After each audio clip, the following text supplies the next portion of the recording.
मुल्ला नसीरुद्दीन की बातें हर गांव, हर शहर और हर दरबार में मशहूर थी। लोग उसके चुटकुलों और बुद्धिमती से भरी दार्शनिक बातों को सुनने के लिए कतार बनाते थे। मुल्ला खुद भी बड़ा सरल और नटखट इंसान था। कभी कोई चीज सिखा दे तो हंसी में बता देता, कभी किसी की गलतफहमी दूर करनी हो तो कहानी बनाकर समझा देता। पर उस दिन जो होने वाला था, उसने निश्चय किया था कि दरबार में बैठे सारे मंत्री जो खुद को बहुत बड़ा समझते थे, उन्हें ऐसी सबक दे देगा कि वे तब तक सोचे कि क्या हुआ। दरबार बड़ा भव्य था। महल के ऊंचे ऊंचे स्तंभों पर सोने की पल्लवियां चमक रही थी और गोल चक्कर किए हुए फूलों की सजावट ने पूरा हॉल मध्यम रोशनी में नहा रखा था। बादशाह अपने सिंहासन पर बैठे थे और मंत्री एक के बाद एक अपने अपने स्थानों पर उपस्थित थे, कुछ घमंड से भरे, कुछ नकली नम्रता दिखाते हुए और कुछ अपने पिरोए हुए बयानों के साथ दूसरों को नीचा दिखाने में लगे हुए। मुल्ला नसीरुद्दीन को दरबार में बुलाने की वजह कोई नई बात नहीं थी, लेकिन आज के दिन उसकी आवाज और चाल में कुछ अलग था। एक शांति, एक ठहराव जो प्राय उसके पास कमी थी। लोग सोचने लगे कि क्या कोई नई मजाक है, क्या कोई नई किस्सा सुनाने आया है। पर मुल्ला ने अपना सिर थोड़ा झुकाकर कहा, हुक्म कीजिए, आज मैं भी कुछ दिखाकर जाऊंगा। बादशाह ने मुस्कुराकर कहा, देखते हैं मुल्ला, क्या नया करोगे? हमारे मंत्री बड़े बड़े और नायाब हैं। मुल्ला ने चुपचाप अपनी टोपी समेटी और कहा, बड़े बड़े शब्द और बड़े बड़े दावे दरबार में तो बहुत सुनने को मिलते हैं, पर असली काम और असली इज्जत तो वही लोग पाते हैं जो अपने काम से बोलते हैं, न कि अपने बनावट से। आज मैं एक खेल खेलूंगा, एक ऐसा खेल जो बताएगा कि असली काबिलियत किसे कहते हैं।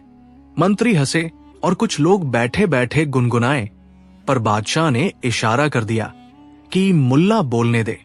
मुल्ला ने कहा, हुकूमत में हर आदमी अपने अपने हिस्से का काम करता है। किसी का काम कराना, किसी का काम लिखना, किसी का काम देश की रक्षा करना। पर क्या आपने कभी सोचा है कि अगर कर्म, शब्द और दिखावा अलग अलग माने जाए तो कौन कितना काम का है? मैं आज देखना चाहता हूं कि आपके बीच कौन सा काम सबसे जरूरी है। मंत्री एक दूसरे की ओर देखकर मुस्कुराए। एक मंत्री बोला, मुल्ला, हमने तो सालों से चाहा है कि आप हमें सीधे साधे तरीके से कुछ सिखा दे, पर आपकी हर बात पहली जैसा होती है। मुल्ला ने आंखें बंद की, फिर बोले, ठीक है, मैं आपको 3 चीजें देता हूं, एक पन्ना, एक कलम और एक गुड़िया। किसी भी मंत्री को इन्हें लेने का हक है। जो मंत्री सबसे पहले बताएगा कि इन चीजों से क्या किया जा सकता है, उसे मैं सम्मान दूंगा। मंत्री आपस में फिर चर्चा करने लगे। एक बोला, इस पन्ने पर मैं राज्य का एक फरमान लिखूंगा। दूसरे ने कहा, कलम से मैं हिसाब किताब करूंगा। तीसरा बोला, गुड़िया, ये क्या काम की चीज है? मुल्ला मूर्ख हो गए। पर मुल्ला ने चुपचाप खड़े होकर कहा, इनमें से हर चीज का काम अलग है, पर असली आजमाइश तब होती है जब इन्हें मिलाकर देखो कि कौन सी चीज सबसे मायने रखती है। कागज पर लिखा सच, उस सच को स्थापित करने वाली कलम या उस सच की हिफाजत करने वाली गुड़िया। मंत्री झल्लाए। एक ने कहा, मुल्ला, तुम बातें उलझा रहे हो। मैं तो सीधे सीधे बताओ, कागज और कलम से ही सब होता है। मुल्ला ने धीरे से कहा, ठीक है, चलो एक खेल खेलते हैं। जो सबसे अच्छा तर्क देगा वो जीतता है। बादशाह ने आदेश दिया कि खेल शुरू हो। पहला मंत्री आगे आया। उसने पन्ना उठाया, कलम ली और जोर से बोला, ये कागज और कलम, ये कानून है, फरमान है, आदेश है। मैं इनसे देश का कानून लिखता हूं। मैं कागज पर हुक्म लिखकर किसी को उपदेश दे सकता हूं। कागज और कलम से ही हुकूमत चलती है। गुड़िया तो खिलौना है, उसका कोई महत्व नहीं। मुल्ला ने मुस्कुराकर कहा, अच्छा, बहुत अच्छा, पर क्या कागज पर लिखे हुक्म का असर तब भी होगा जब कोई उसे पढ़ेगा ही नहीं? अगर कोई लालची मंत्री कागज छिपा ले या उसे जला दे तो क्या होता है? पहला मंत्री कुछ ना कह पाया। दूसरे मंत्री आगे आया। उसने कलम उठाई और बोला, देखो, कलम से ही काम होता है, कलम से हिसाब किताब होता है, कलम से रिश्ते लिखे जाते हैं, समझौते होते हैं। पन्ना तो खाली है, कलम के बिना उसका कोई मतलब नहीं। इसलिए कलम सबसे ज्यादा अहम है। मुल्ला ने आंखें ऊपर उठाकर कहा, बहुत अच्छा, पर क्या कलम से लिखा हर कागज सही होता है? क्या कलम से लिखना ही ईमानदारी है? अगर कोई झूठ लिखे और कलम से उसे खरा लिखा दिखाए, तो क्या कलम ने सत्य को बोला या झूठ को? और गुड़िया का क्या? गुड़िया क्या सिर्फ खिलौना है? क्या गुड़िया नहीं सिखाती कि बच्चों के लिए संवेदनाएं क्या होती हैं? मंत्री चुप हो गया। तब मुल्ला ने गुड़िया उठाई, उसे धीरे से अपने घुटनों पर रखा और कहा, गुड़िया, ये कुछ लोगों की आंखें छोटी लग सकती है, पर यह एहसास की वासना है। गुड़िया को देखकर बच्चे खेलते हैं, अपनी मां की नकल करते हैं, तरह तरह के अभिनय करते हैं। गुड़िया का काम केवल खिलाना नहीं, ये संवेदनशीलता, सहानुभूति और देखभाल सिखाती है। पर क्या ये चीजें दरबार में काम की हैं? क्या इन्हें कोई महत्व देगा? तभी एक तृतीय मंत्री बोला, मुल्ला, ये सब भावुकता है। मुझे राज्य को चलाना है। नैतिकता, सहानुभूति, ये सब कलई की बात है। हमें कड़ा कदम उठाना होगा, कड़े फैसले लेने होंगे। मुल्ला ने आंसू सी झलक लिए और कहा, ठीक है, तुम बहुत बुद्धिमान लगते हो, पर चलो अब मैं बताता हूं। मैं तीनों वस्तुएं आपस में मिलाने को कहूंगा। मैं चाहता हूं कि आप तीनों में से किसी एक के बिना काम चलने का तरीका दिखाओ। यानी कौन सा काम किसी एक के बिना नहीं चल सकता? मैं तुम्हें एक कहानी सुनाऊंगा और तुम बताओगे कि बिना किस चीज के इस कहानी का अंत बदल जाता है। मंत्री उत्सुक हुए। मुल्ला ने शरारती मुस्कान के साथ कहा, बहुत पहले की बात है। एक छोटे से गांव में एक स्कूल था। उस स्कूल में मास्टर साहब बेहद सख्त थे, पर एक दिन गांव में सूखे की मार आई। बच्चे भूखे रहने लगे। मास्टर ने स्कूल में सबको इकट्ठा किया और कहा कि हम एक प्रतियोगिता रखेंगे। सब बच्चे जो सही से लिख सकेंगे उन्हें अनाज मिलेगा। उसने कागज और कलम बांटे और कहा, जो भी बेहतर लिखेगा उसे अनाज मिलेगा। पर उस गांव में कुछ बच्चे थे जो पढ़ना लिखना नहीं जानते थे, पर वे बहुत संवेदनशील थे। वे दूसरों की मदद करने में तेज थे। वे गुड़िया लेकर आ चुके थे और गलतियां करने वाले दोस्तों की मदद कर रहे थे। अब बताओ, क्या फिर वे अनाज पाएंगे? क्या कलम और कागज ही उनका न्याय करेंगे, या वे लोग आपकी गुड़िया वाले सेंसर से, उनकी संवेदना से न्याय पाएंगे? मंत्रियों ने सोचा। कुछ बोले कि कागज और कलम से ही न्याय होगा, कुछ ने कहा कि कलम बिना किसी काम की नहीं, और कुछ ने कहा कि गुड़िया वाली संवेदना काम की है। तकरार बढ़ी। मुल्ला ने उन्हें चुप कराकर कहा, देखो, खेल का असली मजा तब आएगा जब मैं तुम्हें असल जमीन दिखाऊंगा। मैं चाहता हूं कि मेरे कहने पर तुम तीनों वस्तुओं को बाहर रखकर आओ और हर मंत्री अपने अपने तरीके से किसी एक निर्दोष बच्चे को अनाज दिलाओ, बिना कागज के, बिना कलम के और बिना किसी खिलवाड़ के। मंत्री यही सुनकर हंसे। एक बोला, मुल्ला, हम बड़े लोग हैं, हम अपनी बातों से सब कुछ करा देते हैं, तुम्हें डरने की जरूरत नहीं है। पर मुल्ला ने हंसते हुए कहा, डर नहीं, मैं देखना चाहता हूं कि जब दिमाग बड़े और दिल छोटा हो तब क्या होता है। बादशाह ने निर्देश दिया कि तीनों वस्तुएं दरबार के कक्ष में रख दी जाए। कागज एक बक्से में, कलम एक सिल्वर डिब्बे में और गुड़िया एक छोटे से मेज पर रख दी गई। फिर मुल्ला ने दरबार को बताया कि वे तीनों चीजें अब किसी के भी बूते पर नहीं है। वे ऐसे रखी जा चुकी है कि कोई भी उन्हें छू नहीं सकता और किसी भी तरह का आदेश उन पर असर नहीं करेगा। बस एक शर्त थी, हर मंत्री को स्वयं ही जाना होगा, गांव से एक बच्चा लेकर आना होगा और उस बच्चे को वो चीज देनी होगी जिसकी वजह से वो न्याय पा सके। पहला मंत्री जो कागज कलम पर जोर देता था, उसने कहा, ये तो आसान है। वो निकला और कुछ देर बाद लौटा एक बच्चे के साथ।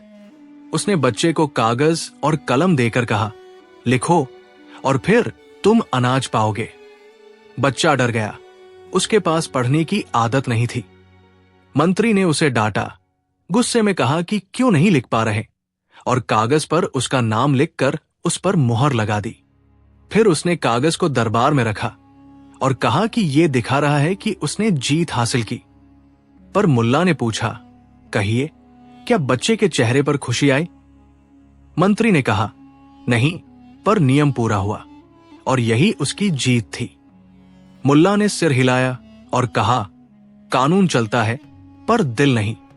दूसरा मंत्री, जो कलम पर जोर देता था, उसने बच्चे को कलम दी और कहा कि वो सही ढंग से पत्र लिखे तो उसे पुरस्कृत किया जाएगा। उसने बच्चे को सिखाने के बजाय उसे डराया और पत्र लिखा देने के लिए मजबूर किया। कलम चमक रही थी, पर बच्चे की आंखों में निराशा थी। मंत्री ने फिर यह कहकर खुद को बड़ा दिखाया कि कलम से ही सब कुछ होता है, लिखावट अगर सही हो तो इनाम मिलना चाहिए। पर मुल्ला ने फिर कहा, तुमने कलम से कागज पर नाम लिख दिया, पर उस बच्चे ने क्या सीखा?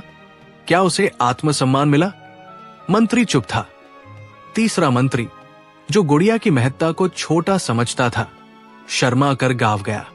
उसने सोचा कि गुड़िया देकर कोई इनाम नहीं मिलता, पर वापस आते आते उसने एक मां और उसके बच्चे को देखा जो रो रहे थे। बच्चा ठंड से कांप रहा था और मां कह रही थी कि कल खेतों में काम नहीं है, खाना मुश्किल है। मंत्री के मन में कुछ हलचल हुई। वो सोचने लगा कि शायद मुल्ला सही था। उसने अपने बैग से गुड़िया निकाली और बच्चे के हाथ में पकड़ा दी। बच्चा गुड़िया देखते ही मुस्कुरा उठा। मां के आंसू रुक गए।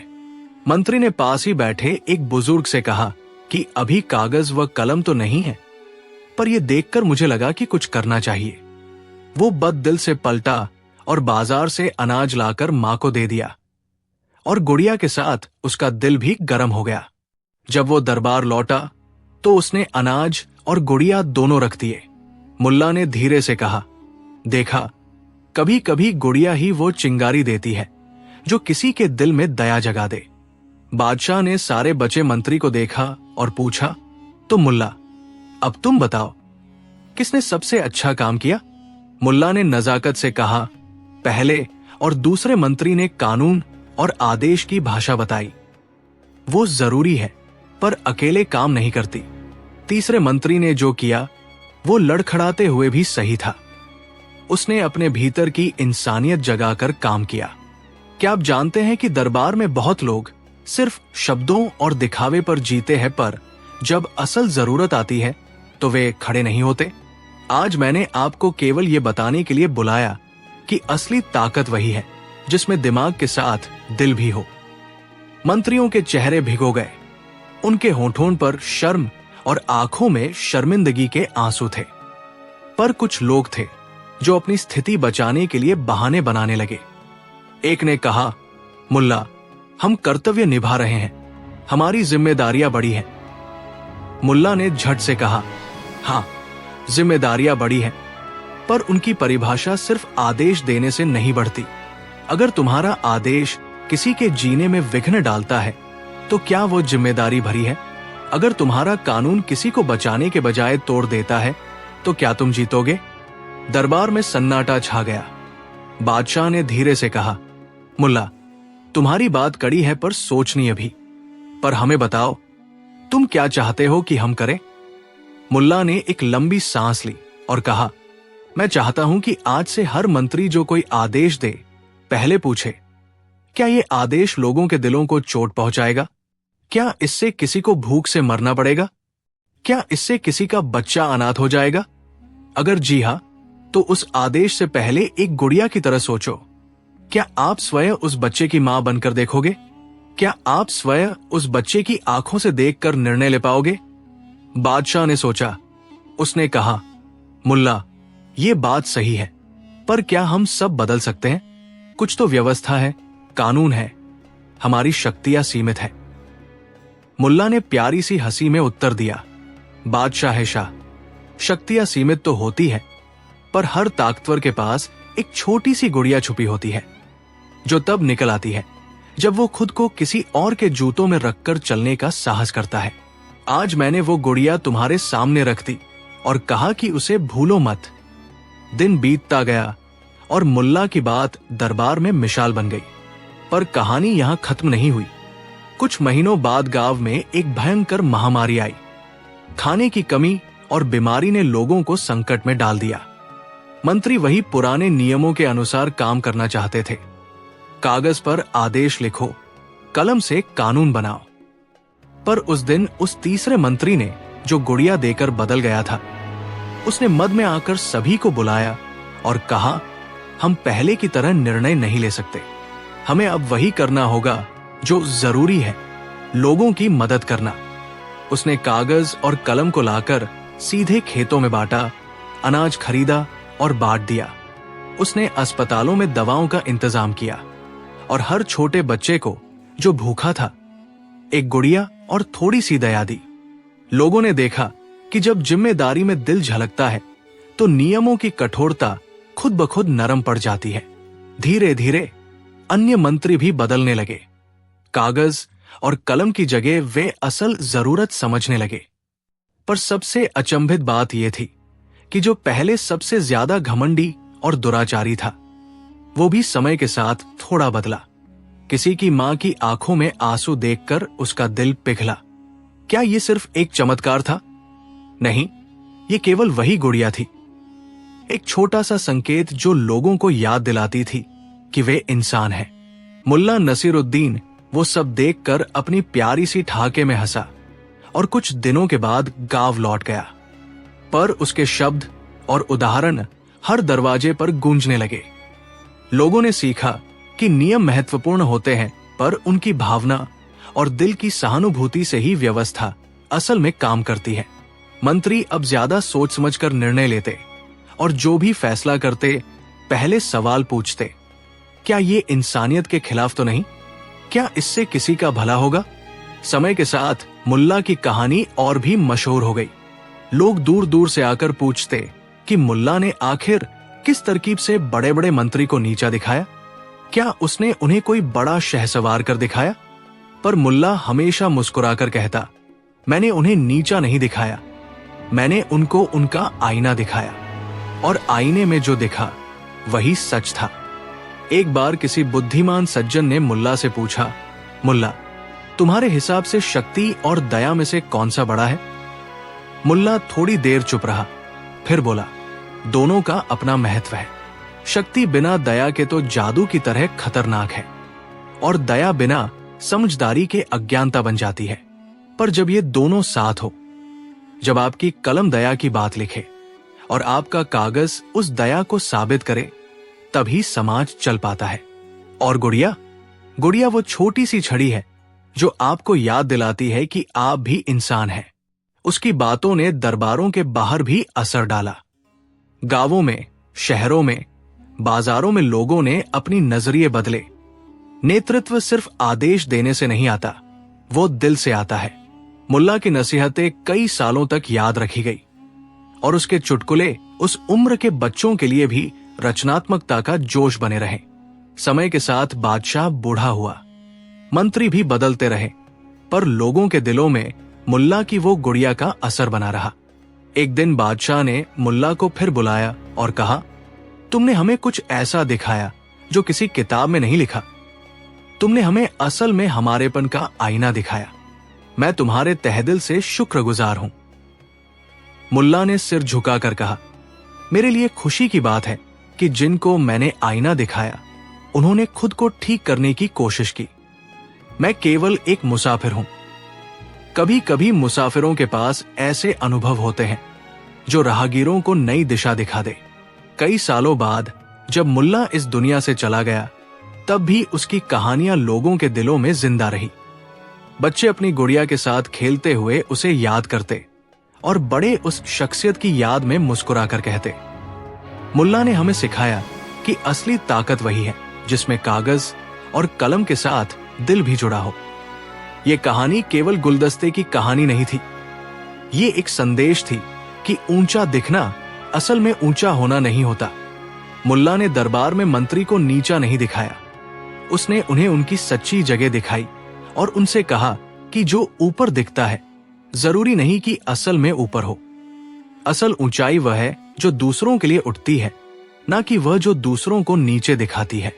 मुल्ला नसीरुद्दीन का नाम तो हर दरवाजे पर मुस्कान के साथ लिया जाता था। गांव में लोग उसे मजाकिया, बुद्धिमान और थोड़ा सा अनोखा समझते थे। पर दरबार की बात अलग थी। दरबार में मुल्ला के किस्से सुने जाते थे, परंतु मुल्ला कभी दरबार से खुद कुछ मांग कर नहीं गया था। वो हमेशा सलाह लेकर जाता, कहानियां सुनाकर लोगों के दिमाग की खिड़कियां खोल देता, किसी को थपकी दे देता या किसी दरबारिये की अकड़ पर पानी फेर देता। पर उस साल कुछ अलग हुआ। एक दिन मुल्ला घर से निकलते समय अपनी टोपी समेटकर चुपचाप बोला, आज मैं पहली बार दरबार में मांगने जा रहा हूं। लोग हैरान हुए। मांगने? तू कौन सी चीज मांगेगा मुल्ला? किसी ने हंसकर पूछा। मुल्ला ने मुस्कुराकर कहा, कुछ ऐसा जो मैं पहले कभी नहीं मांगा। किसी की मदद। लोग हंसे और कहने लगे कि वो तो हमेशा दूसरों की मदद करता है। पर मुल्ला का कहना था कि आज उसे ऐसी मदद चाहिए जो शाही दरबार से ही मिल सकती थी। न सिर्फ किसी एक इंसान से, बल्कि पूरे शहर की व्यवस्था से। उसने फैसला कर लिया था कि वो दरबार जाएगा और वहां से एक टिकट यानी इजाजत मांगेगा। वो इजाजत थी एक दिन के लिए आम आदमी की आवाज उठाने की। सुना सुनाया गांव, रास्ते के बीचों बीच जमा लोग और बाजार की हलचल। सबके सामने मुल्ला अपने पुराने जूते पर पैरों में चप्पल थपथपाता हुआ महल की ओर बढ़ा। महल का रुख उसके लिए कोई नई बात नहीं थी, पर आज उसकी चाल में एक अजीब सी गंभीरता थी। बादशाह के दरबार में हर चीज की शान थी। चमकते झूमर, लाल कालीन और मंत्रियों की लंबी कतारें जो अपनी आवाजों को कुछ कम कर शान दिखाते थे। मुल्ला को दरबार बुलाया गया और जब वो भीतर पहुंचा तो सबकी निगाहें उस पर टिकी हुई थी, क्योंकि वो वहां पहली बार मांगने आया था। और ये बात हवा में फैल चुकी थी कि मुल्ला आज कुछ अलग करने आया है। बादशाह ने हल्की मुस्कान के साथ कहा, मुल्ला, तुम्हें दरबार में देखकर अच्छा लगा। तुम अक्सर कथाएं सुनाने आते हो, आज क्या लाए हो हमारे लिए? मंत्री तमतमाए हुए थे। उनमें से कईयों ने मुल्ला को शरारत करने वाला समझा, कईयों ने सोचा कि ये कोई नई पहेली होगी। मुल्ला ने अपने पहनावे को समेटकर कहा, हुकूमत, आज मैं मांगने आया हूं। मैं मांगता हूं कि आप सुने और फिर सोचें। ये कोई सामान्य मांग नहीं है। मैं दरबार से एक साधारण सा अधिकार मांगता हूं, एक दिन के लिए आम आदमी की आवाज उठाने की इजाजत। मंत्रियों की आंखें चौड़ी हो गई। कुछ ने सोचा कि शायद उसने कोई रिश्वत मांग ली है, कुछ ने कहा कि यह समझौता नहीं है, और कुछ ने बस अट्टासा नजरअंदाज कर दिया। बादशाह ने संकेत दिया कि मुल्ला बोले। मुल्ला ने धीरे धीरे कहा, हमारे शहर में कई ऐसे लोग हैं जिनकी आवाज साफ नहीं सुनाई देती। मजदूर, झुग्गी वाले और छोटे दुकानदार। उनके सामने मेरा कहना है कि हर बड़ा फैसला जब लिया जाता है तो उसके पीछे कई हिस्से छूट जाते हैं। कागज पर जो लिखा रहता है वही सच नहीं। सच तो उन बच्चों की आंखों में होता है जो अपने माता पिता के खाली पेट देखकर चुप रहते हैं। मैं दरबार से इजाजत मांगता हूं कि आज मुझे उन लोगों की तरफ से बोलने दीजिए। दरबार में ठाके गूंजे। एक मंत्री बोला, मुल्ला, तुम क्यों हमारा समय लेते हो? हम कानून बनाते हैं, हम समझते हैं क्या जरूरी है। दूसरे ने कहा, यह तो बेतुकी बात है, एक आदमी क्या कर सकता है? मुल्ला ने नजरें झुकाए पर बोला, एक आदमी कभी कभी डर का सामना कर देता है, पर जब वो डर के साथ सच बोलता है तो लोग सुनते हैं। अगर आप मुझे आज एक दिन का अधिकार दे दें कि मैं आधे दिन के लिए न्याय की मेज पर बैठ जाऊं और आम लोगों की सुनवाई करूं, मैं न केवल सुनूंगा बल्कि ऐसे नियम सुझाऊंगा जो लोगों की जिंदगी बदल दे। मैं कोई मांग नहीं कर रहा, मैं बस मांग रहा हूं कि शहर की आवाजों को सुना जाए। बादशाह की जिज्ञासा जाग उठी। उसने कहा, और अगर तुम्हारी बातें दरबार के हिसाब से असंबंधित निकली तो? मुल्ला ने कहा, अगर मेरी बातें असंबंधित भी हों तो कम से कम आपने लोगों की आवाज सुनी होगी, और अगर मेरी बातें काम की निकली तो आप बहुमत की समस्याओं का हल पाएंगे। आखिरकार बादशाह ने आदेश दिया कि अगले दिन मुल्ला को आधा दिन के लिए जनता की सुनवाई का अधिकार दिया जाए। परंतु शर्त यह थी कि वो केवल सुझाव दे सकता है, कोई अंतिम फैसला बादशाही करेगा। मंत्री राहत की सांस लेने लगे। वे सोचने लगे कि ये मुल्ला का कोई नाटक होगा जो एक दिन में खत्म हो जाएगा। अगले दिन सुबह से ही महल के बाहर भीड़ उमड़ पड़ी। मुल्ला की सुस्त परंतु समझदार चाल को देखकर लोग उम्मीद से टूटे नहीं थे। मुल्ला ने एक बड़ा सा मेज रखा और घोषणा कर दी कि वो जनता की सुनवाई करेगा। पहले कुछ लोग डर कर आए, क्योंकि कभी किसी ने सीधे दरबार में आकर अपनी बात राजा के सामने रखने का मौका नहीं पाया था। पर मुल्ला ने उनके हाथ पकड़कर कहा, बोलो बिना डरे, मैं सुन रहा हूं। और लोग बोलने लगे। एक मां जिसने कहा कि उसके बच्चे भूखे सोते हैं क्योंकि उसके पति की रोजी कम हो गई। एक बुढ़िया जिसने कहा कि उसकी पेंशन नहीं मिलती। एक दुकानदार ने कहा कि कर बहुत बढ़ा दिया गया और उसकी दुकान बंद होने की कगार पर है। एक स्कूल की मास्टरनी ने कहा कि गांव के बच्चों के लिए किताबें नहीं हैं। एक युवक ने कहा कि नगर का पानी गंदा है और वे बीमार होते रहते हैं। मुल्ला ने हर बात को ध्यान से सुना। उसकी आंखों में न तो घटिया ठिठोली थी और न ही उछल कूद, बस गहरी समझ और सहानुभूति। वो हंसकर नहीं टालता, न कभी किसी को नीचा दिखाता। वो बस सुनता और पूछता। उसने हर समस्या को सुनकर छोटे छोटे सवाल किए और फिर मंत्रियों के पास जाकर उनके नागिनों सचूने में ये बातें रखी। कई बार मंत्री ने कहा कि ये संभव नहीं, ये व्यवस्था है, पर मुल्ला ने धीमे धीमे तर्क दिए। कभी पुराने किस्से बताए, कभी अक्लमंदी भरे सवाल किए। उसकी कहानी की भाषा सरल थी। वो बाहर के दोषों को अंदर की दिक्कतों से जोड़ देता।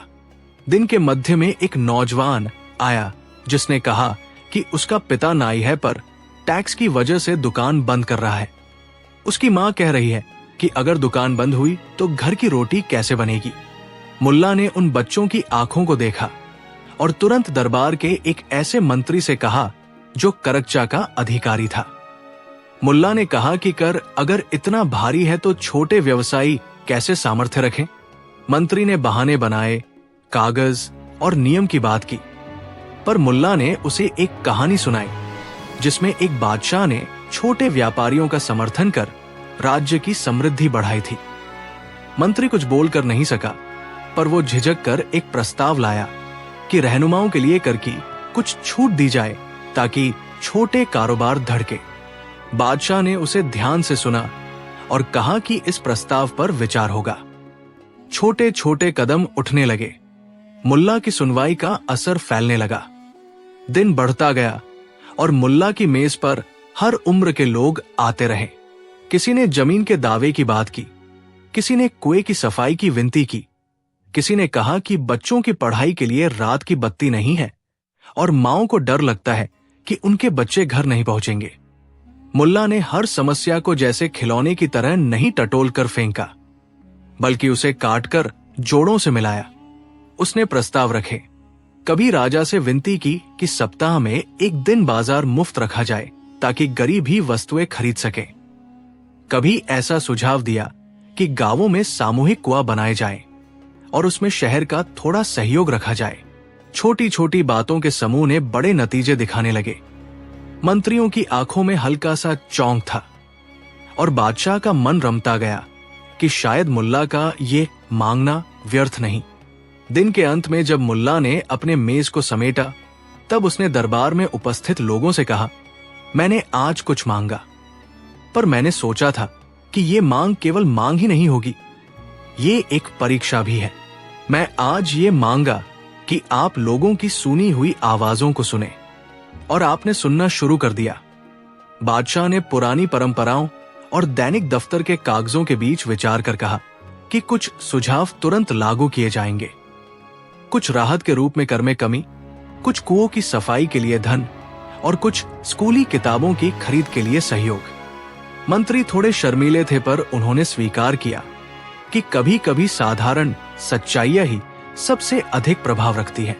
मुल्ला के उस मांगने का असर वहां तक नहीं रुका।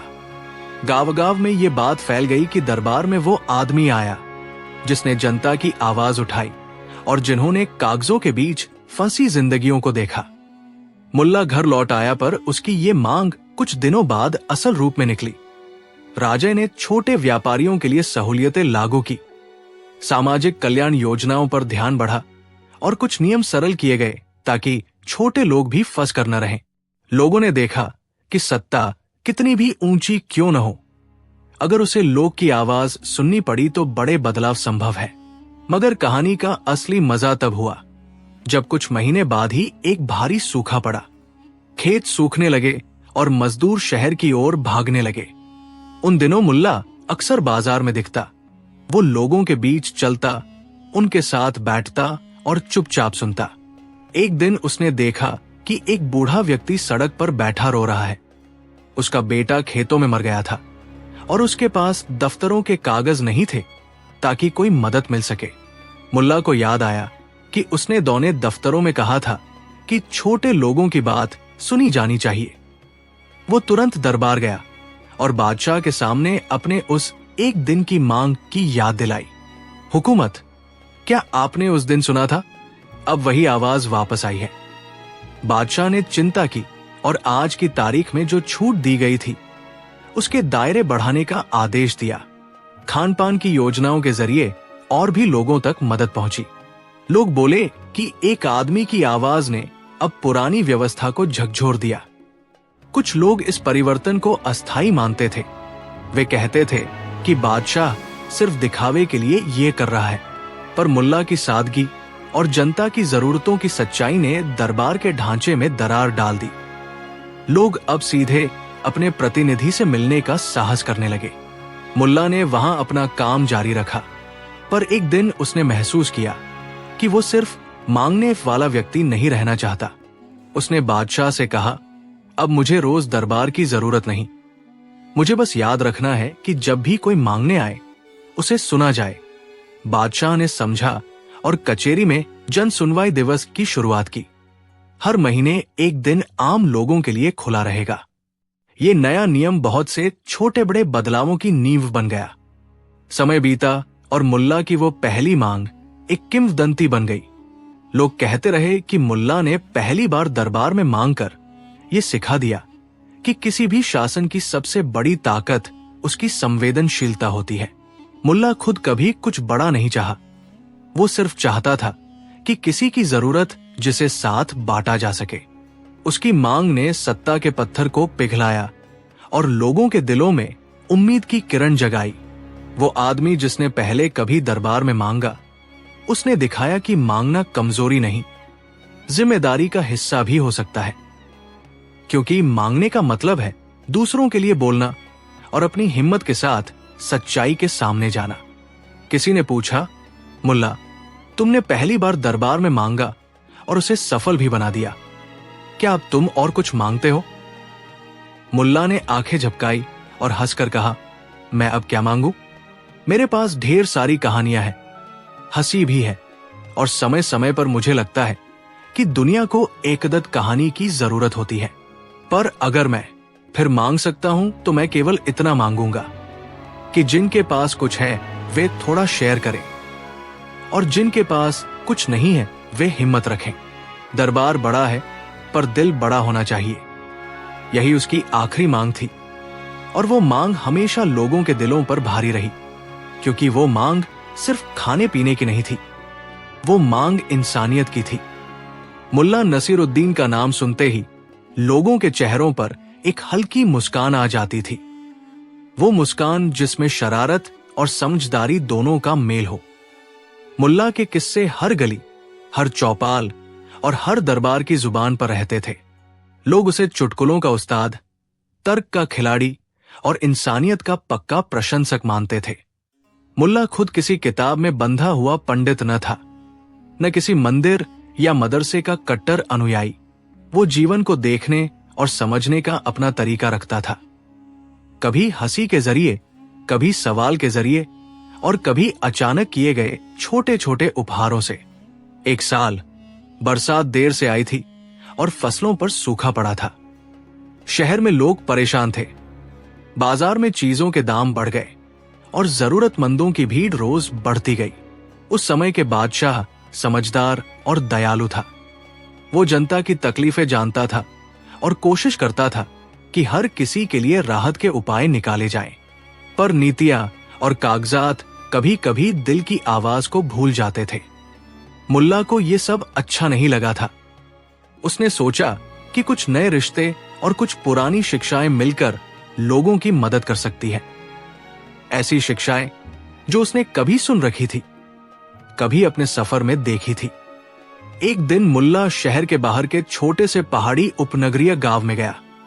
वहां उसे एक वृद्ध साधु मिले जिनके चेहरे पर समय की लकीरें और आंखों में अजीब सा शांत प्रकाश था। साधु ने मुल्ला को चाय पर बुलाया और कहानियां सुनी, पर उस दिन उन्होंने कुछ अलग कहा। वे बोले कि हर धर्म में एक ही बात अहम है, वो है दयालुता और दूसरों की मुसीबतों को समझना। मुल्ला ने साधु से पूछा, तुम्हारा धर्म क्या है? साधु ने मुस्कुराकर कहा, मेरा धर्म वही है जो दिल कहे, पर अगर तुम्हें किसी मार्ग की तलाश है तो तुम कुछ ऐसे रीति रिवाज सीखो जिनसे मन शांत हो और हाथ देने का जज्बा जागे। उन्होंने मुल्ला को कुछ मंत्र नहीं सिखाए, नहीं कठोर नियम बांटे, बस कुछ सरल बातें, जैसे प्रतिदिन एक गरीब के लिए खाना देना, किसी के धम्म में शामिल होना और कुछ प्रार्थना का अर्थ समझना। प्रार्थना से अर्थ था अपनी बुराइयों पर चुपचाप विचार करना और दूसरों के लिए भूख और दर्द कम करने की ठान। मुल्ला ने उन शब्दों का रस चखा और धीरे धीरे उसकी रुचि उन पर बढ़ने लगी। वो हमेशा से ही सभी लोगों के साथ जुड़ना चाहता था, चाहे वे किसी भी नाम या रीति से हों। उसने सोचा कि अगर वो कुछ ऐसे रीति रिवाज अपनाए जिनसे लोगों को लगने लगे कि उनके दुखों को भी महत्व दिया जा रहा है, तो जरूरी नहीं कि वे किसी की नजर में कमजोर दिखे, बल्कि ये एक तरह की सामुदायिक भाषा बन सकती है जिससे लोग एक दूसरे के करीब आए। साधु ने कहा, तुम्हें जो चाहिए वो जानना और अपनाना है, पर याद रखना, कोई भी रास्ता जब अपनाया जाए तो दिल से अपनाना चाहिए, दिखावे के लिए नहीं। मुल्ला गांव लौटा तो उसने शहर के मंदिरों में जाके देखा कि वहां किस तरह लोगों की भीड़ आती है, किसी की मन्नत, किसी की मदद, किसी की शांति की तलब। उसने मंदिरों के पुजारियों से बात की, लंगर के आयोजकों से मिला और कुछ भक्तों के साथ बैठकर उनकी कहानियां सुनी। लोगों की जुबान पर वही शब्द आते थे, भक्ति, सेवा, दान और करुणा। मुल्ला ने महसूस किया कि ये शब्द उसकी जिंदगी के उन हिस्सों से बहुत मिलते हैं जिन पर वो पहले से विश्वास रखता था। दूसरों के लिए कुछ करना, बिना किसी फर्क के मदद पहुंचाना और अपने भीतर की नफरतों और अहम को कम करना। उसने सोचा कि क्यों न वह भी इन्हें अपनाए, पर यह सब करने से पहले उसने अपने भीतर के कुछ सवाल पूछे। क्या मैं किसी धर्म को केवल दिखावे के लिए अपना लूंगा? क्या मैं अपनी पहचान बदलकर किसी की नजरों में अलग बन जाऊंगा? क्या ये बदलाव लोगों के लिए मददगार होंगे या सिर्फ चर्चाओं का विषय? एक रात मुल्ला ने गांव के उस साधु के पास फिर से पहुंचा। साधु ने उसे गौर से देखा और कहा, तुम्हारी चाल में अब किसी चीज की गंभीरता साफ दिखती है। मुल्ला ने कहा, मुझे लग रहा है कि मैं कुछ ऐसा करूं जिससे लोगों के बीच दूरी कम हो और जरूरतमंदों तक कुछ पहुंच सके, पर मैं किसी का अपमान नहीं करना चाहता, नहीं अपने पुराने विश्वासों से कोई टूटेगा। साधु ने पूछा, तुम्हारे दिल की आवाज क्या कहती है? मुल्ला ने कहा, वो कहती है कि सीखने और अपनाने में कुछ गलत नहीं, जब तक ये सब दिल से हो। साधु ने सिर हिलाया और कहा, ठीक है, जो भी करोगे सच्चे इरादे से करना, और जो भी संस्कार अपनाओ उसे अपने भीतर की सफाई समझकर करो, न कि नाम बदलने या दिखावे की नई पोशाक समझकर। कुछ दिनों के सोच विचार के बाद मुल्ला ने निर्णय लिया। वो अब न केवल मंदिरों में जाने लगा, बल्कि वहां की भजन कीर्तन सुनने लगा, दान में हिस्सा लेने लगा, और कुछ दिनों के बाद उसने आधिकारिक तौर पर कुछ हिंदू रीति रिवाज, जैसे प्रतिदिन सुबह की प्रार्थना और कुछ भक्ति के भाव अपनाने शुरू किए। उसने खुद को नया नाम नहीं दिया। मुल्ला नसीरुद्दीन वही रहा, उसके लहजे और अंदाज वही रहे, पर उसकी दिनचर्या में कुछ नया आ गया। उसने जरूरतमंदों के लिए लंगर का आयोजन शुरू किया और मंदिर के पुजारियों के साथ मिलकर शहर में गरीबों और अनाथों के लिए व्यवस्था की योजना बनाई। लोगों को ये सब अजीब लगा, क्योंकि मुल्ला एक मशहूर मुसलमान मजाकिया नाम के साथ जाना जाता था और अब वो हिंदू रीति रिवाज अपना रहा था। कुछ लोग उसे गलत समझने लगे, कुछ ने डर दिखाया, पर कई लोगों ने उसकी नीयत को परखी और साथ देने लगे। समाज में सब कुछ सहज नहीं चलता। कुछ कट्टर लोग थे जो परिवर्तन को स्वीकार नहीं करते। उन्होंने आलोचना की और मुल्ला के बारे में अफवाहें फैलाई। किसी ने कहा कि वो सम्मान कमाने के लिए ऐसा कर रहा है, किसी ने कहा कि वो कुछ ढोंग कर रहा है। मुल्ला ने उन सब आवाजों को ध्यान से सुना पर खुद की राह पर चला। उसने कहा, मैं किसी का विरोधी नहीं हूं, मैं बस वो सीख कर लोगों तक पहुंचाना चाहता हूं जो हमें इंसान बनाती है, दयालुता, करुणा और सेवा। उसने अपना मकसद साफ कर दिया कि वो धर्म बदलने के लिए नहीं आया, बल्कि एक और भाषा सीखने और लोगों की मदद के लिए कुछ नए तरीके अपनाने आया है। धीरे धीरे शहर के कुछ प्रभावशाली लोग, जिनमें बादशाह भी थे, मुल्ला की गतिविधियों को देखने लगे। बादशाह ने मुल्ला की बातों के बारे में सुन रखा था कि वो गरीबों के लिए लंगर और सहायता कर रहा है। बादशाह के दिल में भी लोगों के लिए कुछ करने की तीव्र इच्छा थी।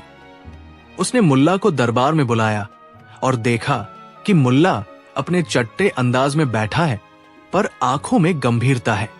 बादशाह ने पूछा, मुल्ला, तुमने सच में कुछ असाधारण शुरू कर दिया है। लोग बात कर रहे हैं, कोई प्रशंसा कर रहा है तो कोई उल्टी गिनती कर रहा है। तुम बताओ, तुम्हारी नीयत क्या है? मुल्ला ने सादगी से कहा, हुकूमत।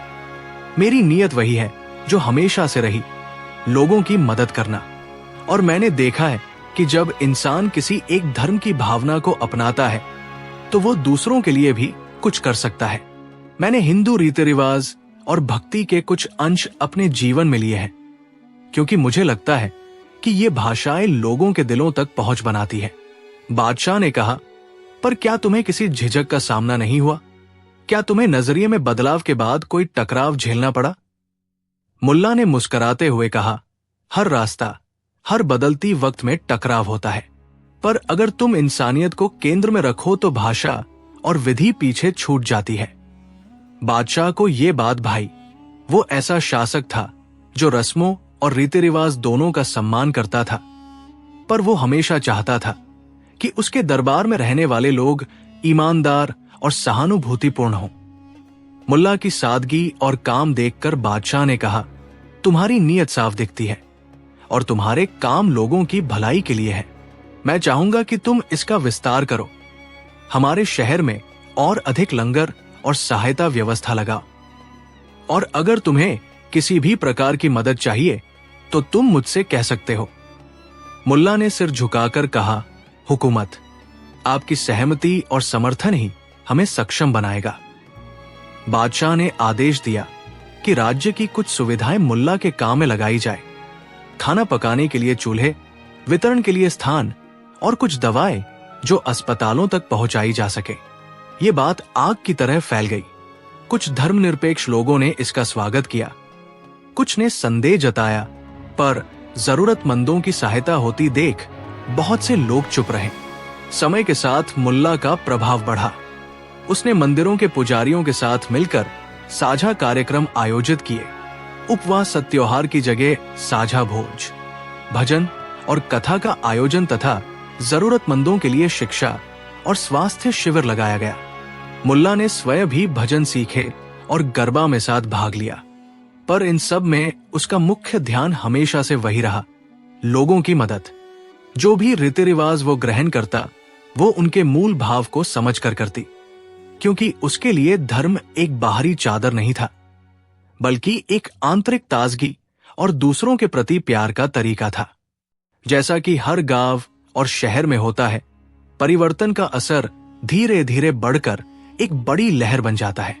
मुल्ला की लोकप्रियता बढ़ती गई और कुछ लोग उसे लेकर अति प्रेम में पड़ गए।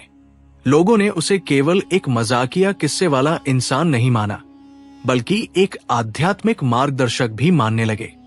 कुछ लोग उसे आशीर्वाद लेने लगे, कुछ लोगों ने उसके लिए छोटे छोटे भेंट भेजे, इस प्रेम और सम्मान ने मुल्ला को चौंका दिया, क्योंकि वो हमेशा से फौलादी अहंकार से दूर रहा था। उसने सोचा कि वो सिर्फ अपनी सीमित क्षमता से लोगों की मदद कर रहा था, पर लोगों की प्रतिक्रिया ने उसे भी नए रूप में पेश कर दिया। बादशाह ने भी ये सब देखा और उसके मन में जिज्ञासा और आदर दोनों जाग उठे। उसने महसूस किया कि मुल्ला में जो कुछ विशेष है वो सिर्फ बुद्धिमत्ता नहीं है, वो दूसरों से जुड़ने का तरीका था। जब कोई व्यक्ति अपनी सादगी और प्रेम से जुड़ जाता है तो लोग उसे देवी देवताओं के समान सम्मान देने लगते हैं।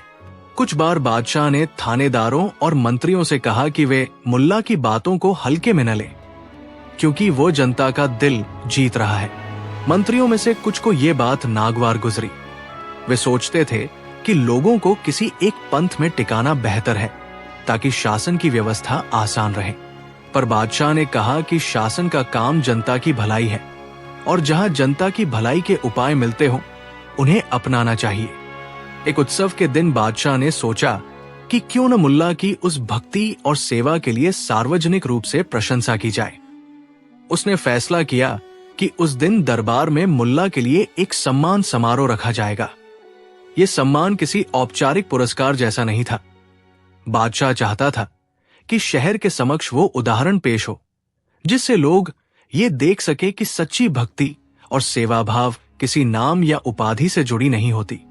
मुल्ला को ये सब सुनकर आनंद भी हुआ और अजीब सी घबराहट भी। वो नहीं चाहता था कि उसका काम किसी पूजा या आराधना का विषय बन जाए, पर बादशाह ने भरोसा दिलाया कि ये सिर्फ सम्मान होगा, लोगों की ओर से आभार व्यक्त करने का तरीका। समारोह के दिन पूरा शहर सज-धज कर आया। लोग रंग बिरंगे कपड़ों में फूलों की माला लेकर दरबार में जमा हुए। मंदिरों और मस्जिदों के पुजारी, गांवों के प्रधान, व्यापारी, महिलाओं और बच्चों का हुजूम था। मध्य में बादशाह का सिंहासन चमक रहा था और सामने मंच पर मुल्ला को बैठाया गया। बादशाह ने भाषण दिया। उसने कहा कि राज्य का उद्देश्य केवल कानून बनाना नहीं है, बल्कि लोगों की खुशहाली सुनिश्चित करना है। उसने बताया कि मुल्ला ने अपने उत्साह और सादगी से कितने लोगों की जिंदगी में उजाला किया है और किस तरह विभिन्न पंथों और भाषाओं के बीच पुल बनाना बहुत जरूरी है। बादशाह ने कहा कि समाज की ताकत उसकी एकता में है और मुल्ला ने वही एकता दिखाई है। बादशाह की बातों के बाद एक विशेष रस्म का आयोजन किया गया, जिसमें बादशाह ने स्वयं फूलों की माला लगाई और मुल्ला के चरणों में हाथ जोड़कर सम्मान प्रकट किया। ये दृश्य कुछ लोगों के लिए अचरज भरा था, क्योंकि एक शासक का किसी मुसलमान मजाकिया नाम वाले आदमी के चरणों में माला देना असामान्य प्रतीत होता था।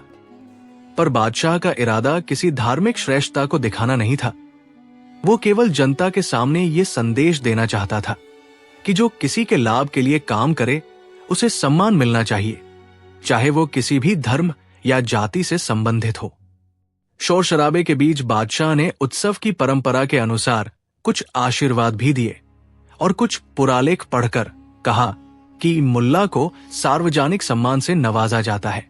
इस समारोह के बाद कुछ लोगों ने कहा कि बादशाह ने मुल्ला की पूजा की। यहां पर पूजा का शब्द कई अर्थों में लिया गया।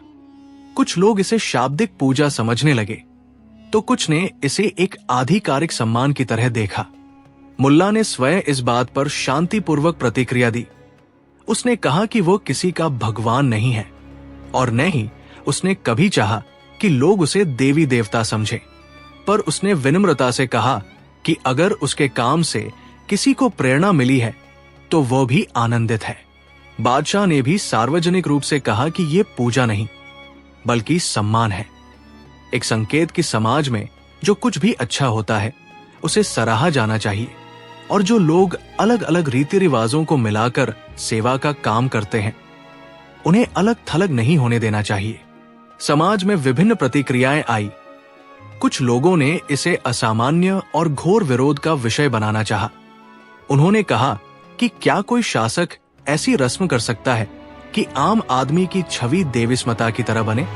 पर बहुत से लोगों ने इस कदम को एक नए युग की शुरुआत माना, एक युग जिसमें धार्मिक सीमाएं संकुचित नहीं रहेंगी और मानवता के कामों को सबसे ऊपर रखा जाएगा। मुल्ला ने धर्म और रीति रिवाजों के बीच के इस पुल को अपने अनोखे अंदाज से संभालते हुए कहा कि वो अपने पुराने नाम और पहचान को छोड़ना नहीं चाहता। वो बस उन चीजों को जोड़ों में लाना चाहता है जो लोगों को जोड़े। जैसे जैसे दिन बीते, मुल्ला का काम और भी समृद्ध हुआ। उसके लंगर से रोज सैकड़ों लोग लाभान्वित होते। मंदिरों और मस्जिदों के बीच सहयोग बढ़ गया। शिक्षा और स्वास्थ्य के क्षेत्र में साझा अभियान चलाए गए, जिनमें सभी धर्मों के लोग हिस्सा लेते। बादशाह ने मुल्ला को आधिकारिक तौर पर एक सलाहकार का दर्जा दिया, जिसका मकसद सामाजिक कल्याण को बढ़ावा देना था। ये पद किसी आधिकारिक धार्मिक पद जैसा नहीं था। ये एक नैतिक और सामाजिक भूमिका थी, लोगों के बीच संवाद बनाए रखने और जरूरतों को सरकार तक पहुंचाने का। मुल्ला ने अपने जीवन के आखिरी वर्षों में यही काम किया। वो न केवल हंसी के किस्से सुनाता रहा, बल्कि लोगों को एक दूसरे के दुख सुख में सहयोग करने की प्रेरणा देता रहा। उसने सिखाया कि धर्म का मूल उद्देश्य प्रेम और सहायता है, और यदि किसी को किसी विशेष रीति रिवाज से वो संदेश बेहतर मिलता है तो उसे अपनाने में कोई बुराई नहीं। उसके अनुयायियों ने भी यही सीखा कि कोई भी रीति रिवाज अगर प्रेम और दया नहीं सिखाती तो उसकी परिभाषा अधूरी है। कहानियों और चर्चा का ये सिलसिला सदियों तक चला। लोग बताते रहे कि कैसे एक मजाकिया मिजाज इंसान ने धर्मों की सीमाओं को पार कर करुणा का सूत्र फैलाया, और कैसे एक बादशाह ने सार्वजनिक रूप से उसे इतना सम्मान दिया कि कुछ लोग उसे पूजा के समान मान बैठे। पर अंततः यही कहा जाने लगा कि चाहे किसी को पूजा करो या सम्मान दो, असली बात यह है कि काम अच्छे हो, लोगों की भूख मिटे, बच्चों की पढ़ाई हो और हर रोगी को इलाज मिले। मुल्ला ने यही किया और यही उसका सबसे बड़ा पुरस्कार था। अंत में मुल्ला जब दुनिया छोड़ने लगा, तब भी वो अपनी वही सादगी और मुस्कुराहट साथ लेकर गया। उसके शिष्य और शहर के लोग उसे याद करते हुए कहते, मुल्ला ने हमें सिखाया कि धर्म का असली रूप सेवा है, और जो सेवा करता है उसे सम्मान मिलना चाहिए। बादशाह ने भी मुल्ला के नाम पर कुछ अचल निधि और आयोजन बनाए ताकि उसके काम जारी रहें। मंदिर और मस्जिद के बीच की दीवारें थोड़ा थोड़ा कम हुई और लोगों ने देखा कि असल दायित्व इंसानियत का है, न कि केवल संस्कारों का। कई सालों बाद भी लोग उस दिन के दृश्य को याद करते जब बादशाह ने फूलों की माला पहनकर उस साधारण सा आदमी को सम्मानित किया था। कुछ लोग उसे पूजा कहते रहे, कुछ लोग उसे सम्मान और कुछ लोग उसे उस समय की समझदारी। पर किसी भी नाम से याद किया जाए, मुल्ला ने वही सिखाया जो उसने जीवन भर जिया, सच्चाई और दया की भाषा का महत्व। उसने दिखा दिया कि किस तरह एक व्यक्ति के छोटे छोटे कर्म पूरे शहर को बदल सकते हैं, और कैसे एक शासक का सरल सा सम्मान भी समाज की धारणा में बड़ा परिवर्तन ला सकता है। कहानी का सार यही है कि मुल्ला नसीरुद्दीन ने हिंदू धर्म को अपनाया, पर उन्होंने उसे सिर्फ एक धर्म के रूप में ग्रहण नहीं किया, बल्कि उसे सेवा और करुणा का एक माध्यम माना। और बादशाह ने उनकी सेवा और समर्पण को सार्वजनिक रूप से स्वीकार कर सम्मानित किया, जिसे कुछ ने पूजा कहा, पर असल मायने में वो एक समाज का आत्मसम्मान और मानवता के प्रति प्रतिबद्धता थी। जब लोग ये कहानी सुनते हैं तो वे मुस्कुरा कर कहते हैं कि मुल्ला ने शायद धर्म नहीं बदला, बल्कि उसने लोगों की आंखें बदल दी ताकि वे दूसरों में खुद को देख सकें और हर छोटा काम भी बड़ा बन जाए। मुल्ला नसीरुद्दीन अपने समय का सबसे अलग, सबसे अनोखा इंसान था। उसकी बातें कभी मजाक लगती थी, कभी गहरी सीख दे जाती थी। वो न तो बहुत अमीर था, न ही किसी ऊंचे खानदान का, पर उसका नाम हर शहर, हर दरबार और हर चौपाल में लिया जाता था। उसका चेहरा हमेशा मुस्कुराता रहता था। आंखों में चालाकी और दया दोनों का मिश्रण था। उसकी जुबान तेज थी, लेकिन दिल बहुत कोमल। वो हर मजाक में एक सीख छिपा देता था और हर सीख में एक मुस्कान। दरबार में हर मंत्री उससे डरता भी था और उसकी हंसी से आनंदित भी होता था। बादशाह उसे बहुत पसंद करता था, क्योंकि मुल्ला किसी भी कठिन समय में दरबार की नीरसता को हंसी में बदल देता था। लेकिन मुल्ला की निजी जिंदगी के बारे में बहुत कम लोग जानते थे। उसने कभी खुलकर किसी से अपने दिल की बात नहीं की थी। उसके मजाक, उसकी कहानियां, उसकी शरारतें सब दरबार की दीवारों तक सीमित थी। मगर एक दिन सब कुछ बदल गया जब उसकी जिंदगी में मुल्ली नाम की एक लड़की आई। मुल्ली शहर की एक सादगी भरी, बुद्धिमान और सुंदर युवती थी। उसका चेहरा किसी सुबह के फूल जैसा कोमल और उसकी बातें किसी बहते झरने जैसी मधुर थी।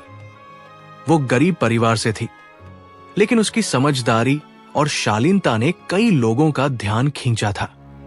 उसका पिता एक दर्जी था और मां एक सामान्य गृहिणी। मुल्ली बचपन से ही मेहनती और तेज दिमाग की थी। वो अक्सर शहर के चौक में आने वाले लोगों की बातें सुनती, कहानियां गढ़ती और अपने पिता की सिलाई में मदद करती। लेकिन मुल्ला नसीरुद्दीन की नजर उस पर एक अजीब सी संयोग से पड़ी। एक दिन मुल्ला बाजार गया था अपने पुराने गधे के लिए एक नई रस्सी लेने। गधा इतना जिद्दी था कि बिना रस्सी के वो किसी को साथ लेकर नहीं चलता था। मुल्ला ने दुकान से रस्सी खरीदी और जब वो लौटने लगा तो अचानक हवा का तेज झोंका आया और उसकी पगड़ी उड़कर पास की दुकान के ऊपर जा गिरी। वो दुकान कोई और नहीं बल्कि उसी दर्जी की थी जहां मुल्ली अपने पिता की दुकान संभाल रही थी। पगड़ी ऊपर से आकर ठीक मुल्ली के सिर पर गिर गई। चारों ओर लोग हंसने लगे। किसी ने कहा, अरे मुल्ला, लगता है खुदा ने तुम्हें नई बेगम दिखा दी। मुल्ला भी हंस पड़ा, लेकिन उसके दिल में कुछ अजीब सा हुआ। उसने देखा कि मुल्ली ने शर्म से सिर झुका लिया था, पर उसकी आंखों में कोई गुस्सा नहीं था, बस हल्की मुस्कान थी। मुल्ला ने अपनी पगड़ी लेने के बहाने दुकान में कदम रखा और बोला, बेटी, ये हवा का तोहफा था या किस्मत का? मुल्ली ने शरारती अंदाज में जवाब दिया, दोनों में फर्क कौन करे मुल्ला जी? जो हवा उड़ाती है वही किस्मत भी बदल देती है। मुल्ला उस जवाब पर मुस्कुरा उठा और पहली बार उसे लगा कि इस लड़की की जुबान में भी वही तर्क और शरारत है जो उसके अपने मजाकों में होती है। उस दिन के बाद से मुल्ला अक्सर किसी न किसी बहाने उस दुकान के पास से गुजरता, कभी गधे के लिए काठी ठीक करवाने, कभी कपड़ा सिलवाने। मुल्ली भी अब उसे पहचानने लगी थी। दोनों के बीच एक अजीब सी मित्रता बन गई थी, हंसी में लिपटी हुई पर दिल के गहरे हिस्से में उतरती हुई। मुल्ला अक्सर कहता, मुल्ली, तुम हंसती हो तो लगता है जैसे खुदा ने चांद को जमीन पर भेज दिया। मुल्ली हंसकर कहती, मुल्ला, तुम्हारी बातों में मिठास भी है और मखौल भी, पता नहीं कौन सा ज्यादा सच्चा है। दोनों के बीच ये तकरार चलती रहती और धीरे धीरे शहर में ये चर्चा फैल गई कि मुल्ला का दिल अब किसी ने जीत लिया है। बादशाह के दरबार में जब ये खबर पहुंची तो वहां भी हंसी का माहौल बन गया। मंत्री बोले, हुजूर, लगता है हमारा मुल्ला आखिरकार हार गया। जिसने पूरे दरबार को अपनी बातों से हंसाया अब किसी की आंखों में डूब गया। बादशाह मुस्कुराया और बोला, अरे ये तो अच्छा है। अगर मुल्ला को मोहब्बत मिल गई है तो शहर में हंसी और बढ़ेगी। कुछ दिनों बाद मुल्ला ने फैसला किया कि अब वो इस रिश्ते को मजबूती से निभाएगा। उसने मुल्ली के पिता से जाकर कहा, मैं आपकी बेटी का हाथ मांगने आया हूं। दर्जी चौंका, अरे मुल्ला जी, आप तो पूरे शहर के चर्चे में हैं, लाभान्वित होते। मंदिरों और मस्जिदों के बीच सहयोग बढ़ गया। शिक्षा और स्वास्थ्य के क्षेत्र में साझा अभियान चलाए गए जिनमें सभी धर्मों के लोग हिस्सा लेते। बादशाह ने मुल्ला को आधिकारिक तौर पर एक सलाहकार का दर्जा दिया, जिसका मकसद सामाजिक कल्याण को बढ़ावा देना था। यह पद किसी आधिकारिक धार्मिक पद जैसा नहीं था, ये एक नैतिक और सामाजिक भूमिका थी, लोगों के बीच संवाद बनाए रखने और जरूरतों को सरकार तक पहुंचाने का। मुल्ला ने अपने जीवन के आखिरी वर्षों में यही काम किया। वो न केवल हंसी के किस्से सुनाता रहा, बल्कि लोगों को एक दूसरे के दुख सुख में सहयोग करने की प्रेरणा देता रहा। उसने सिखाया कि धर्म का मूल उद्देश्य प्रेम और सहायता है और यदि किसी को किसी विशेष रीति रिवाज से वो संदेश बेहतर मिलता है तो उसे अपनाने में कोई बुराई नहीं। उसके अनुयायियों ने भी यही सीखा कि कोई भी रीति रिवाज अगर प्रेम और दया नहीं सिखाती तो उसकी परिभाषा अधूरी है। कहानियों और चर्चा का ये सिलसिला सदियों तक चला। लोग बताते रहे कि कैसे एक मजाकिया मिजाज इंसान ने धर्मों की सीमाओं को पार कर करुणा का सूत्र फैलाया, और कैसे एक बादशाह ने सार्वजनिक रूप से उसे इतना सम्मान दिया कि कुछ लोग उसे पूजा के समान मान बैठे। पर अंततः यही कहा जाने लगा कि चाहे किसी को पूजा करो या सम्मान दो, असली बात यह है कि काम अच्छे हो, लोगों की भूख मिटे, बच्चों की पढ़ाई हो और हर रोगी को इलाज मिले। मुल्ला ने यही किया और यही उसका सबसे बड़ा पुरस्कार था। अंत में मुल्ला जब दुनिया छोड़ने लगा तब भी वो अपनी वही सादगी और मुस्कुराहट साथ लेकर गया। उसके शिष्य और शहर के लोग उसे याद करते हुए कहते, मुल्ला ने हमें सिखाया कि धर्म का असली रूप सेवा है और जो सेवा करता है उसे सम्मान मिलना चाहिए।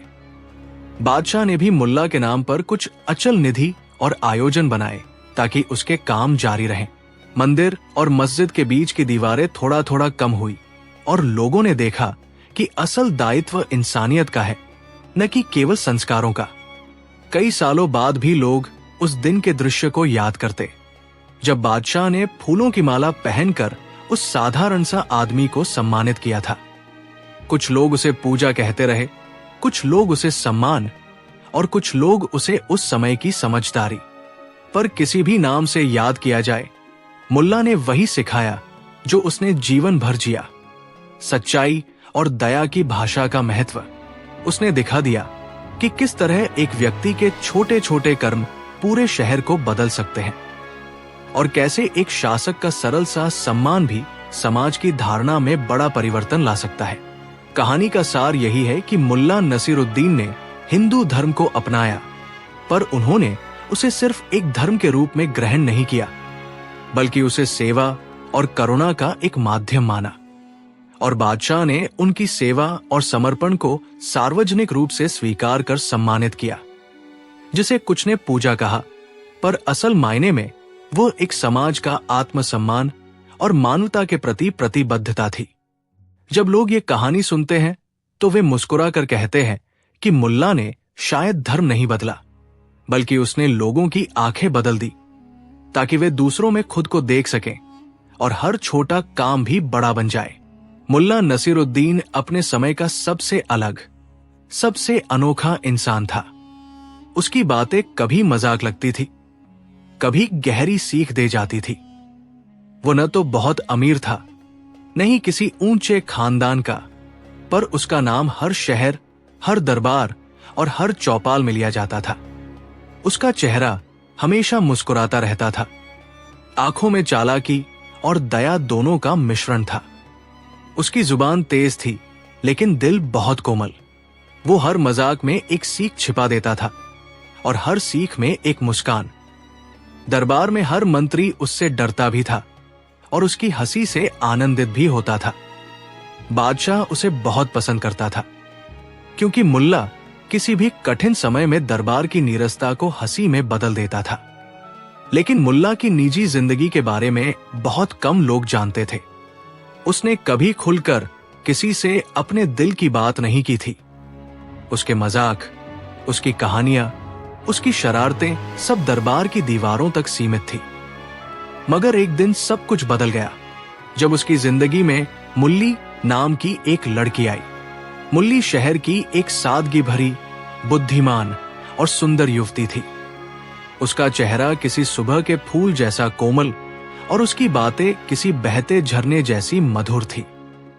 वो गरीब परिवार से थी, लेकिन उसकी समझदारी और शालीनता ने कई लोगों का ध्यान खींचा था। उसका पिता एक दर्जी था और मां एक सामान्य गृहिणी। मुल्ली बचपन से ही मेहनती और तेज दिमाग की थी। वो अक्सर शहर के चौक में आने वाले लोगों की बातें सुनती, कहानियां गढ़ती और अपने पिता की सिलाई में मदद करती। लेकिन मुल्ला नसीरुद्दीन की नजर उस पर एक अजीब सी संयोग से पड़ी। एक दिन मुल्ला बाजार गया था अपने पुराने गधे के लिए एक नई रस्सी लेने। गधा इतना जिद्दी था कि बिना रस्सी के वो किसी को साथ लेकर नहीं चलता था। मुल्ला ने दुकान से रस्सी खरीदी और जब वो लौटने लगा तो अचानक हवा का तेज झोंका आया और उसकी पगड़ी उड़कर पास की दुकान के ऊपर जा गिरी। वो दुकान कोई और नहीं बल्कि उसी दर्जी की थी जहां मुल्ली अपने पिता की दुकान संभाल रही थी। पगड़ी ऊपर से आकर ठीक मुल्ली के सिर पर गिर गई। चारों ओर लोग हंसने लगे। किसी ने कहा, अरे मुल्ला, लगता है खुदा ने तुम्हें नई बेगम दिखा दी। मुल्ला भी हंस पड़ा, लेकिन उसके दिल में कुछ अजीब सा हुआ। उसने देखा कि मुल्ली ने शर्म से सिर झुका लिया था, पर उसकी आंखों में कोई गुस्सा नहीं था, बस हल्की मुस्कान थी। मुल्ला ने अपनी पगड़ी लेने के बहाने दुकान में कदम रखा और बोला, बेटी, ये हवा का तोहफा था या किस्मत का? मुल्ली ने शरारती अंदाज में जवाब दिया, दोनों में फर्क कौन करे मुल्ला जी, जो हवा उड़ाती है वही किस्मत भी बदल देती है। मुल्ला उस जवाब पर मुस्कुरा उठा और पहली बार उसे लगा कि इस लड़की की जुबान में भी वही तर्क और शरारत है जो उसके अपने मजाकों में होती है। उस दिन के बाद से मुल्ला अक्सर किसी न किसी बहाने उस दुकान के पास से गुजरता, कभी गधे के लिए काठी ठीक करवाने, कभी कपड़ा सिलवाने। मुल्ली भी अब उसे पहचानने लगी थी। दोनों के बीच एक अजीब सी मित्रता बन गई थी, हंसी में लिपटी हुई पर दिल के गहरे हिस्से में उतरती हुई। मुल्ला अक्सर कहता, मुल्ली, तुम हंसती हो तो लगता है जैसे खुदा ने चांद को जमीन पर भेज दिया। मुल्ली हंसकर कहती, मुल्ला, तुम्हारी बातों में मिठास भी है और मखौल भी, पता नहीं कौन सा ज्यादा सच्चा है। दोनों के बीच ये तकरार चलती रहती और धीरे धीरे शहर में ये चर्चा फैल गई कि मुल्ला का दिल अब किसी ने जीत लिया है। बादशाह के दरबार में जब ये खबर पहुंची तो वहां भी हंसी का माहौल बन गया। मंत्री बोले, हुजूर, लगता है हमारा मुल्ला आखिरकार हार गया। जिसने पूरे दरबार को अपनी बातों से हंसाया अब किसी की आंखों में डूब गया। बादशाह मुस्कुराया और बोला, अरे ये तो अच्छा है, अगर मुल्ला को मोहब्बत मिल गई है तो शहर में हंसी और बढ़ेगी। कुछ दिनों बाद मुल्ला ने फैसला किया कि अब वो इस रिश्ते को मजबूती से निभाएगा। उसने मुल्ली के पिता से जाकर कहा, मैं आपकी बेटी का हाथ मांगने आया हूं। दर्जी चौंका, अरे मुल्ला जी, आप तो पूरे शहर के चर्चे में हैं, आपकी बातें बादशाह तक पहुंचती हैं और मैं एक गरीब आदमी हूं। मुल्ला ने कहा, गरीबी और अमीरी से मोहब्बत का क्या लेना देना? जो इंसान दिल से अमीर हो वही असली दौलतमंद है। मुल्ली के पिता ने कुछ सोचा, फिर मुस्कुराते हुए कहा, अगर मेरी बेटी राजी है तो मुझे कोई ऐतराज नहीं। जब मुल्ला ने यह बात मुल्ली से कही तो वो थोड़ी शर्मा गई पर बोली, अगर तुम मजाक नहीं कर रहे तो मैं भी हाँ कहती हूं। मुल्ला ने हाथ जोड़कर कहा, मुल्ली, मैं जिंदगी में बहुत मजाक करता रहा, पर यह मजाक नहीं है। ये वो बात है जहां दिल ने पहली बार सच बोला है। निकाह का दिन तय हुआ और जैसे ही दरबार में ये खबर पहुंची, बादशाह ने खुद कहा, मुल्ला की शादी में पूरा शहर शरीक होगा। हम इसे दरबार का जश्न बनाएंगे। दरबार के लोग तो खुशी से झूम उठे। सबको मालूम था कि मुल्ला की शादी कोई साधारण नहीं होगी। वहां हंसी, नटखटपना और चुटकुलों का सागर बहने वाला था। शादी के दिन शहर सज उठा।